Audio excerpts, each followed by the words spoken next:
Late si Klay Thompson sa pagpunta niya sa Kaseya Center. Ayon sa report mga idol, dahil nga ho sa mabigat na traffic ay hindi talaga nakausad ng mabilis itong sasakyan ni Klay at na-stuck sila sa traffic at na-late sila sa kanyang introductory press bilang bagong membro ng Miami Heat. Pero so far ay nakarating naman siya. At ayon pa mismo kay Klay Thompson, siya ay excited na sa kanyang bagong team. At sinabi rin niya mga idol na magiging revenge season ito para sa kanya. Sa madaling salita, sa season ito ay maghihigante si Klay Thompson hindi lang sa kanyang mga kalaban kundi sa kanyang sarili dahil nga ho sa naging resulta ng kanyang paglalaro para sa Dallas Mavericks. Gagawin to ni Klay Thompson mga idol, papatunayan niya sa iba at sa kanyang sarili na kaya pa rin niyang mag-ambag, mag-contribute para sa isang winning team. At yun po yung Miami Heat at gagawin daw niya yung kanyang trabaho consistently. Nahirapan kasi si Klay Thompson mga idol.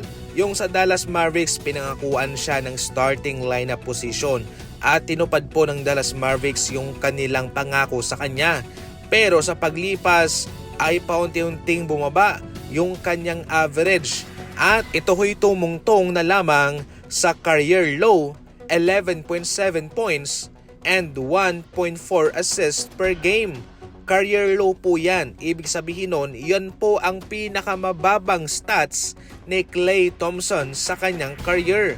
At yung kanyang shooting naman na 39% overall at 38% sa 3-point line ay ang pinakamababa nga rin po sa kanyang career.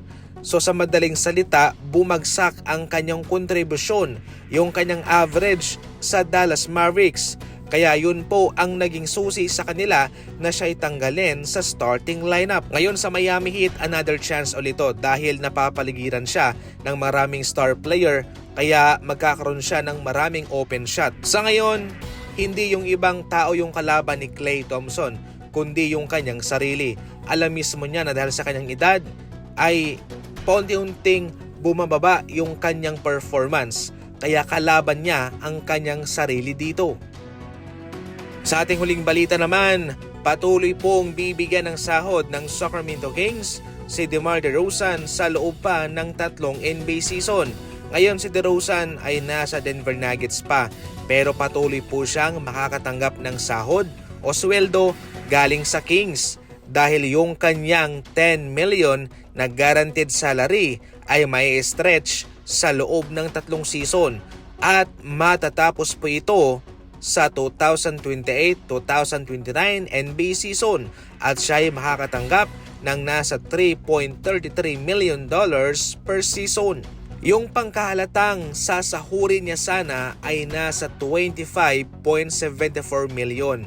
Pero nakasaad sa kontrata nila na out of 25 million, yung 10 million lamang ang guaranteed at yun lang po ang kanyang makukuha. So bali meron pa siyang sasahurin sa Sacramento Kings at meron pa siyang sasahurin sa kanyang bagong team na Denver Nuggets.